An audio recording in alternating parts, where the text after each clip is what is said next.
Hi, this presentation is for parents who are new to a troop.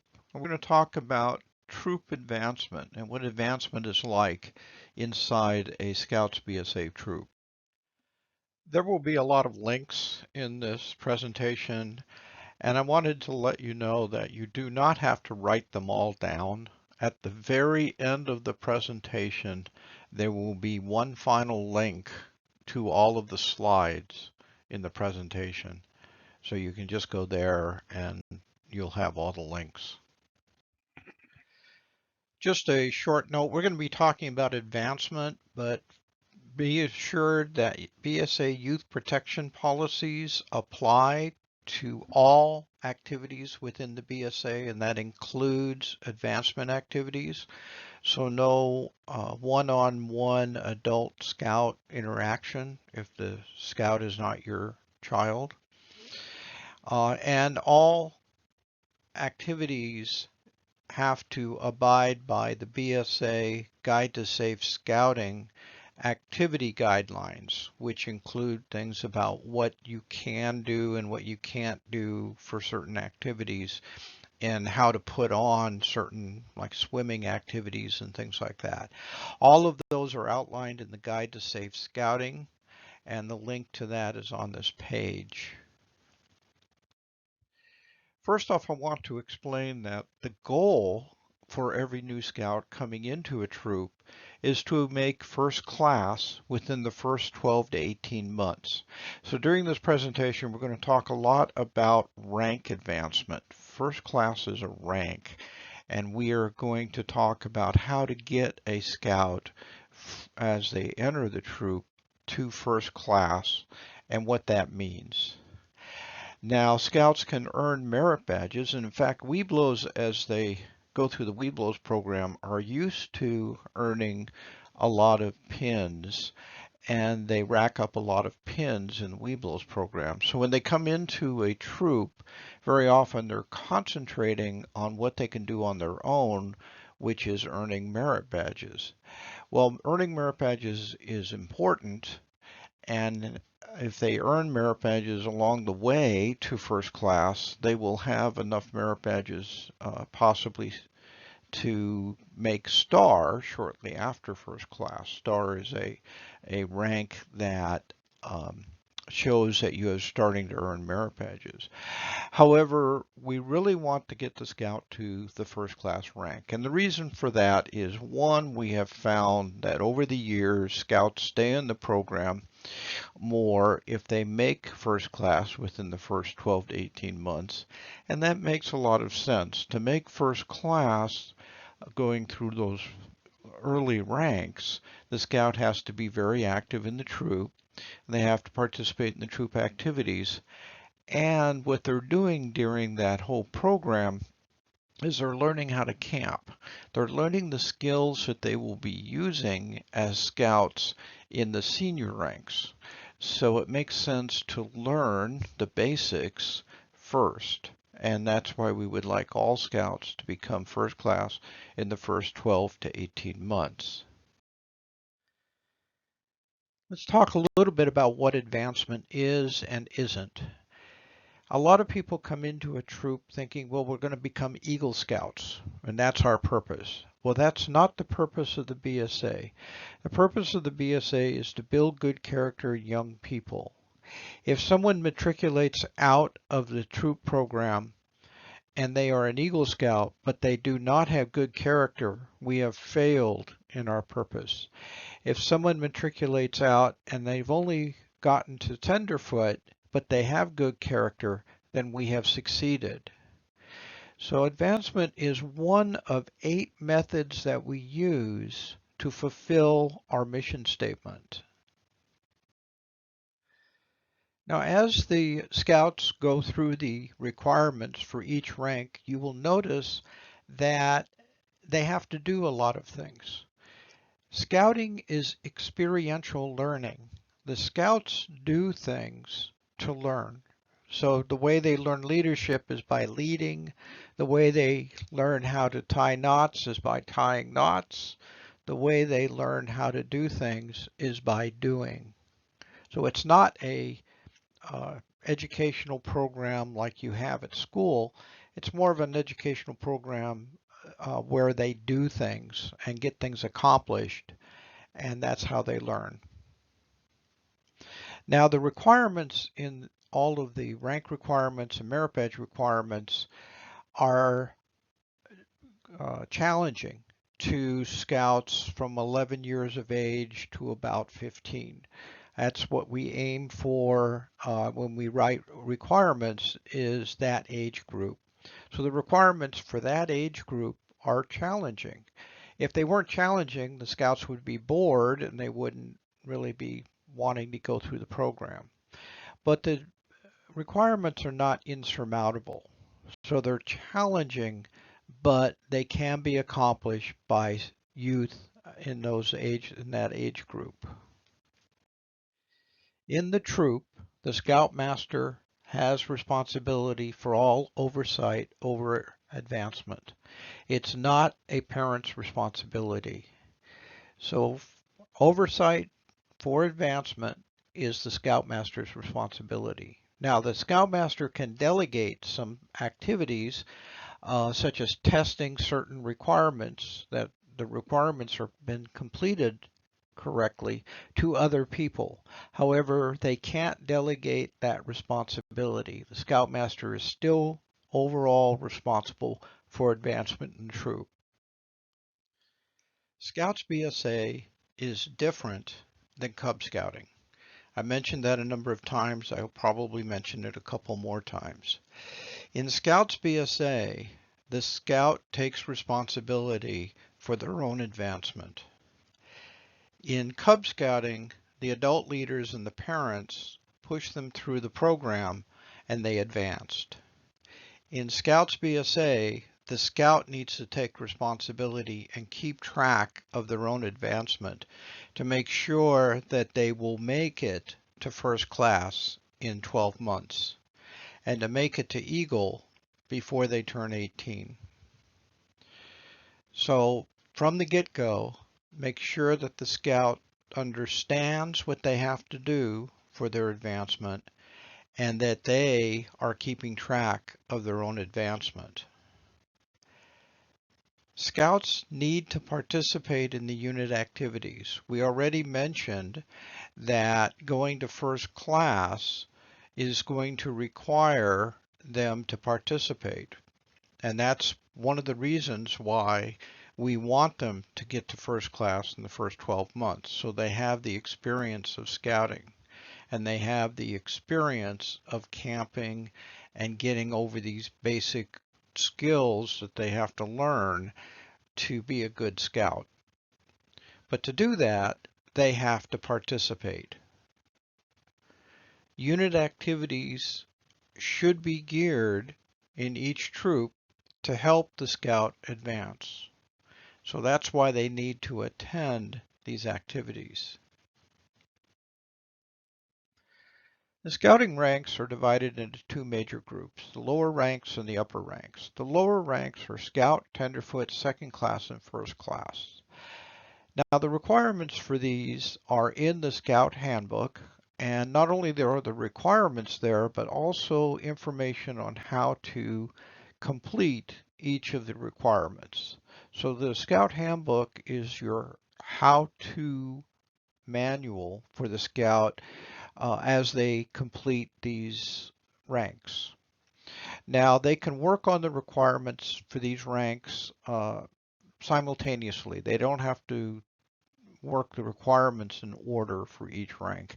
So they can work on Scout requirements and also second class requirements at the same time as they feel comfortable and they can get them done.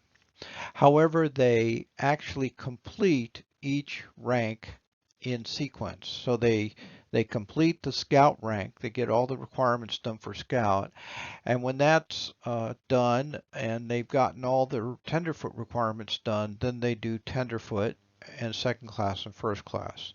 So they can work the requirements simultaneously, but they complete the ranks in order. Now, as they're doing their trail to first class, they can also get some merit badges done. And merit badges they do on their own, and they can count towards the upper ranks of Star, Life, and Eagle. So the upper rank, Star, Life, and Eagle, consists of merit badges, leadership, and service. And they have to have the lower ranks done before they can do the Star, Life, and Eagle, and they work Star, Life, and Eagle in sequence. So you'll see the requirements there have to be done one after, Star is done, and then Life is done, and then Eagle is done. All the information for all of this ranks, all the requirements for all the ranks are in the Scout Handbook, and information on how to get this all done is in the Scout Handbook. Now, in all advancement, there are 4 steps. So we'll go through these 4 steps. The first one is that the scout learns something. They learn how to tie a knot. They learn how to achieve some kind of skill.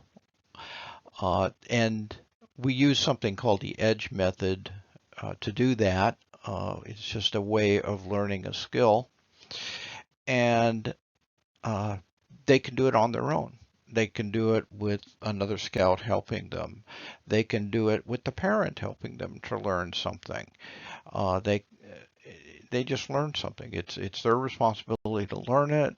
Scoutmaster can kind of organize activities to teach those skills, but that's the first thing that happens in advancements. They learn something to satisfy a requirement. Then the scout is tested. Now this is a very important step. A scout is tested whether or not they have learned what the requirement says they must do. They need to do what the requirement says, no more, no less. Now this is different than in Cub Scouts where you do your best.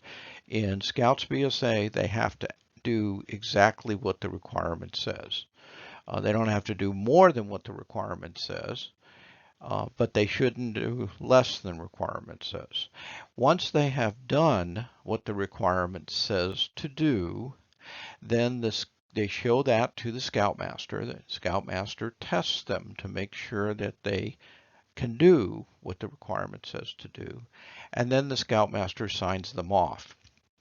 Once they have been tested and they pass and are signed off, then that is done. What is done is done. They do it once. We don't retest in Scouts BSA, and no one can retest them later on and say, well, you can't advance any further because you forgot how to do something. So this test stage, this test period is very important, and it should be done in such a way that the Scoutmaster is confident the scout has actually learned the skill that is in the requirement and did what the requirement says to do. After the scout has been tested and signed off, normally we do this at the end of a rank. Let's say for tenderfoot, we have what's known as a border review. And the border review is conducted by the troops committee.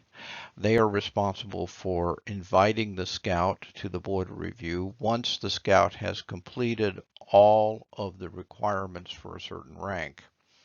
And then what the border review does is they look at the rank and they look at what the scout has done, and they make sure that somebody has signed them off who has been authorized by the Scoutmasters to sign them off on each of the requirements, and everything looks good.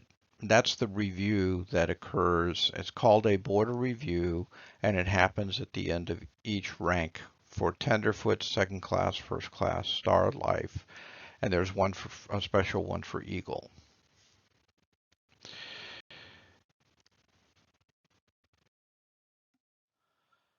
All rank requirements must be completed exactly as written in the Scout Handbook. No more, no less.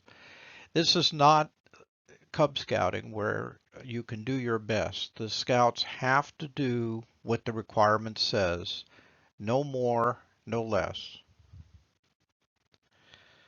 Now, the Scouts BSA rank advancements need to be completed prior to 18. The program ends when you're 18 years of age. There is a method to extend time by another 6 months by request if circumstances beyond the Scouts' control entered into the picture. But everything normally ends when they're 18.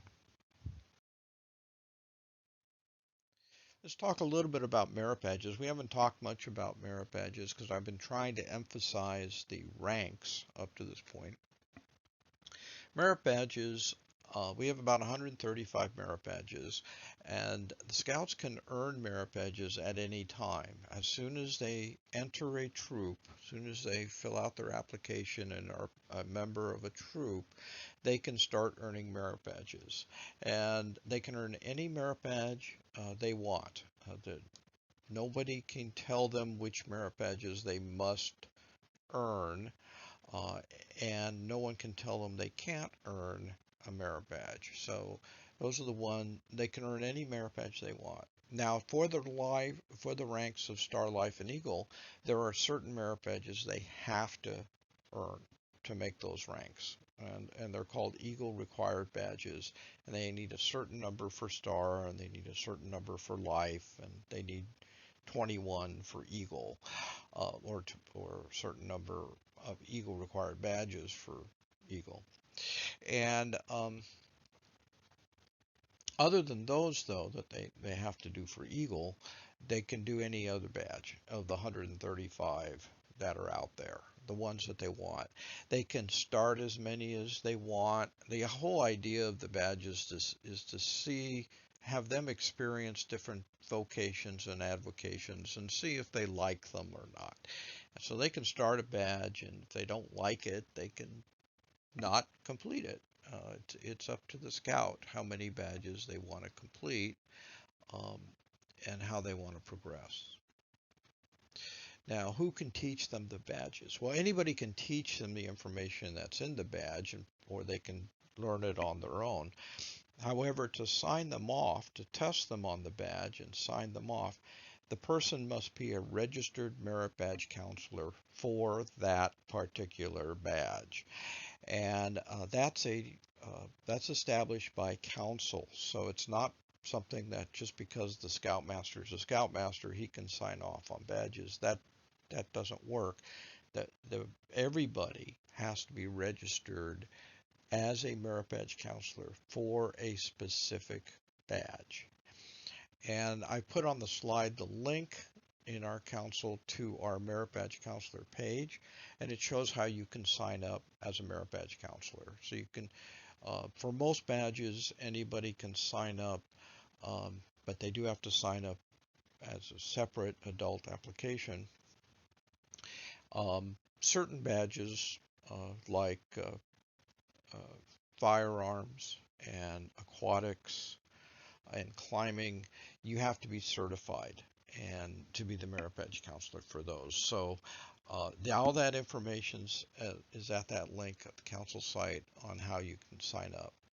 And we encourage all adults to sign up as merit badge counselors for some of the badges.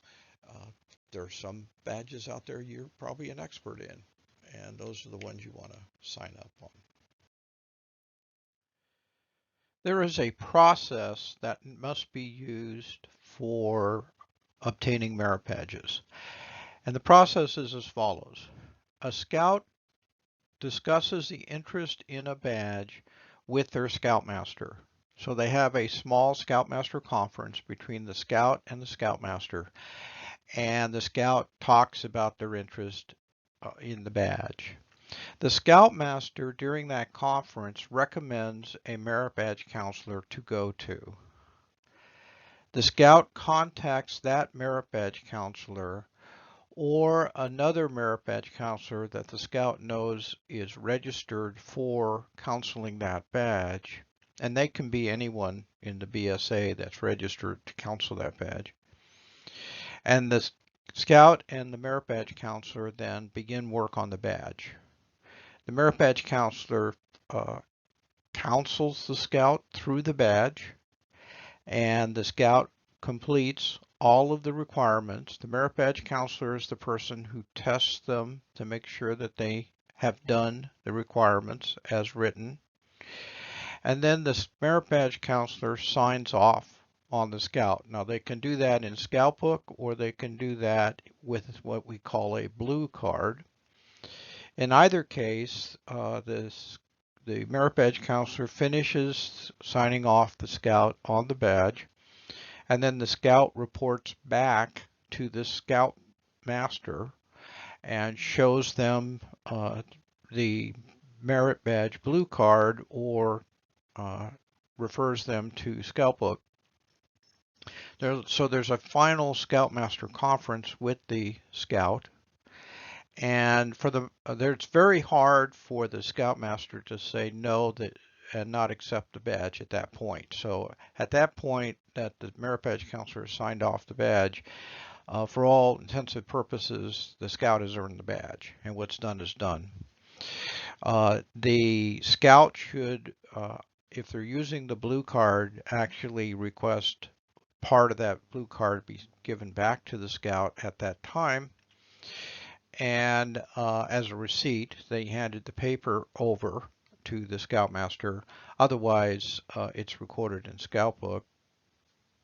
And then the troop processes the badge, and the Scout should get the badge at the next meeting, as soon as possible. That's the Merit Badge process, and you really shouldn't deviate from that process. Even if the Scout is going to a Merit Badge class, you still should be following this process.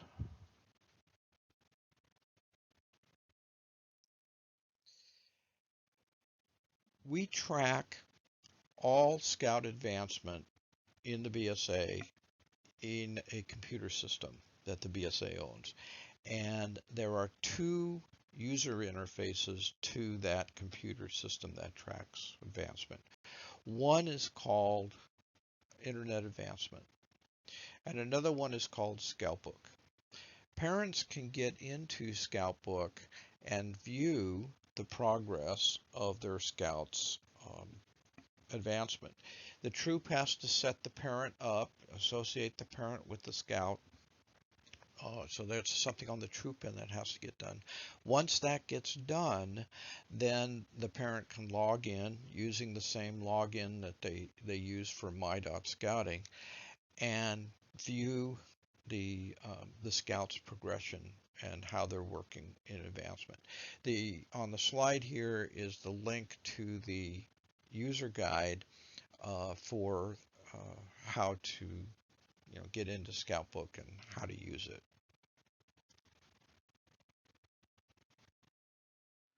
Scouts may earn other awards other than ranks and merit badges. Some of the awards are listed in the Scout Handbook, and also at the link on this page there is a detailed listing of all awards available in Scouting for both Scouts and adults.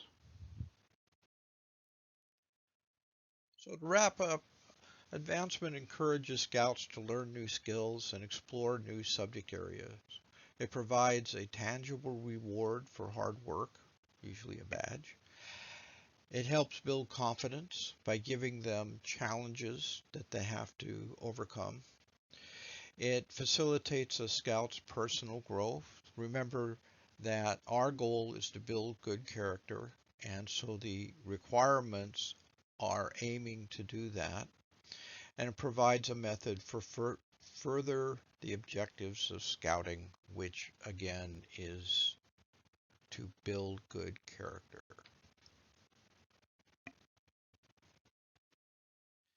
For more information, you can go to the Council website. In our advancement section, we do have a lot of information there in advancement. Also, make sure that you talk to your Scoutmaster and your troop committee people. They're um, resources for you and your scout to learn the program and to be involved in the program.